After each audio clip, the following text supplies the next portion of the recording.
Hey everyone, I want to start by giving a huge shout out to Gears for Breakfast for sending me a copy of the PC version of Hat in Time. I've been following this game since it showed up on Kickstarter, and the more I saw of it, the more I was dying to play it. To say that Hat in Time is a love letter to 3D platformers of old is a little like saying you've checked out War and Peace for a bit of light reading. The game perfectly captures the essence of what makes 3D platformers and collectathons great, and it brings that formula to new heights with new mechanics, tight controls, a gorgeous visual style, and an unforgettable soundtrack. Plus, you get to put on a bunch of cute hats that give you powers, and who doesn't want to do that? Now, for those of you who don't know, 3D platformers and collectathons are one of my most favorite genres of games. They have been since I was a kid. Hell, I can remember the days I spent sitting on the floor of my living room in my Snoopy pajamas whiling away the hours on Spyro the Dragon. And that was just last week. But as we all know, the relentless march of time carries on, and unfortunately that march brought with it Spyro 4, and so the genre was all but dead to me. They ask you how you are, you just have to say that you're fine when you're not really fine, but you just can't get into it because they would never understand. Still, with my love for the genre in mind, I was excited for a Hat in Time, but also somewhat cautious. I even remember seeing early alpha screenshots of the UI and thinking it didn't look too great. I hope they clean it up and make it more appealing, I remember saying.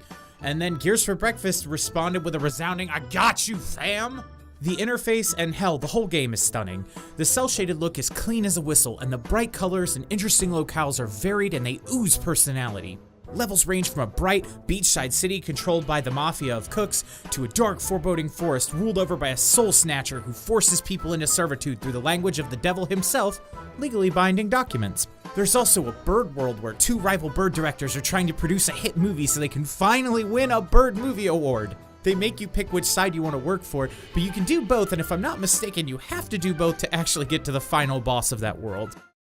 All the characters involved are well written and in most cases hilarious. Standouts to me were the Mafia, and of course, arguably the best non-Hat Kid character in the game, the Snatcher. Fun facts for you Did You Know Gaming and Youngtown fans, Youngtown is actually the voice of the Snatcher. These are the kinds of characters that make you want to see more of them after you first meet them, and you'll get to because A Hat in Time has a metric ton of things to do in it. The missions have been incredibly fun. Most of them are unique, having you do things like sneaking through a movie set that's filming while completing platforming challenges to not only traverse, but to avoid detection. Another mission I was on had me solve a murder mystery in a train with another favorite bad guy gang of mine, the Crows. They all wear trench coats and are supposed to be private investigators, but all the questions they ask you while they're conducting their interrogation amount to little more than a phishing scam. It even goes as far as to have you complete a CAPTCHA with an on-screen keyboard. Never has a game made me both laugh so hard and also question my choice of hobbies at the same time. Even the missions that are a little more than standard collectathon treasure hunts remain fun, and that's mostly thanks to the incredibly tight and responsive controls. Hat Kid moves very quickly. Her jump has a fantastic arc, and her double jump gives just the right amount of height. You can even run up walls for a short period and wall jump off of them. Unlike other platformers, especially some of the older ones, I never felt like I died because of an imprecise control system. The smoothness of navigation, combined with the extra abilities you unlock, make even the simple act of exploring the stages to see what you can find a joy. The music is also pants-explodingly good. It feels like it draws a fair amount of inspiration from Super Mario Galaxy with its orchestral soundtrack, and that's not a bad thing at all. It doesn't feel derivative, and each track has remixed versions you can unlock by completing time rifts, which are challenging side levels that encourage revisiting old worlds with new hats and powers to see completely new content. And the constant drip feed of new things is really the magic of A Hat in Time. Imagine for just a moment you had a very nice bowl of ice cream, top shelf stuff. Just as you're about to finish that last bite of the bowl and you're thinking, I could probably go for a little more ice cream. I know, I'll get seconds.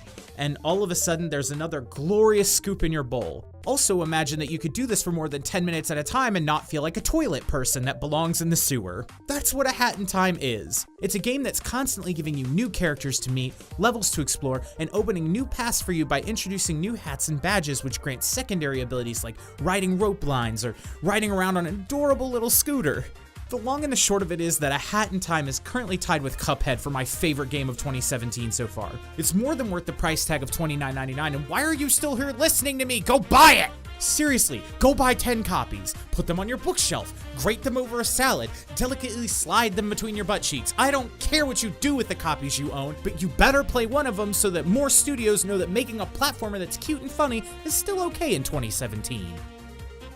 Well, That's all for today, guys. Thanks for watching this video. We've got some more Let's Plays and other things coming this week, maybe. I say that every time, and they haven't yet, but I promise they will.